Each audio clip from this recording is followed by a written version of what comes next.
বাবার মায়ের ভালোবাসার মধ্যে কোনো তফাৎ নাই, অনেকে বেশি কম করে ফেলে, কিন্তু বাবাদের প্রকাশভঙ্গি এটা না, প্রকাশভঙ্গিটা নাই। এই যেমন আমি আমি এখানে লিখেছি যে এই পুরুষের চোখের জল অতীব ভয়ঙ্কর, আপনি বললেন এখন একটা, হুম। এই পুরুষ তো কাঁদতে পারে না, কেঁদে কেঁদে দেখাতে পারে না। নর আখি মা- জল অতীব মা- ভয়ঙ্কর, নর আখি জল, ও- হ্যাঁ, পুরুষের হ্যাঁ, আখি জল, মানে নর মানে পুরুষ, পুরুষ। পুরুষের আখি জল হচ্ছে ভয়ঙ্কর, কারণ পুরুষ যদি কেঁদে ফেলে তাহলে আপনাকে বুঝতে হবে যে এ কাদার এ কাদার উম, অনেক পরিণতি অনেক কঠিন, ব্যাখ্যা অনেক বা কঠিন, একাদশ। অনেক।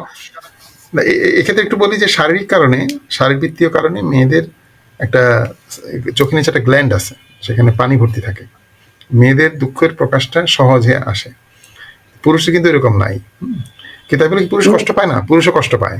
হুম। আল্লাহ এভাবেই দিয়েছেন, কষ্ট একই আরেকটা সমস্যা আপনার। হচ্ছে যে ছোটবেলা থেকেই পুরুষকে বোঝানো হয়, ছেলেকে বোঝানো হয় যে তুমি তো কান্না করা তোমার সাজে না, কান্না শুধু মেয়েরা করবে, তুমি খালি হাসবা এবং তুমি চলে বেড়াবা, তোমার কোনো দুঃখ প্রকাশ করা যাবে না, তুমি একটা গাধা, এই তাই না? পুরুষকে তো আপনারা মানুষ বলেন। আমি আর একটা কথা বলি, সেটা বললে তো সবাই আমাকে গালি দিবে। এক ধরনের জন্তু,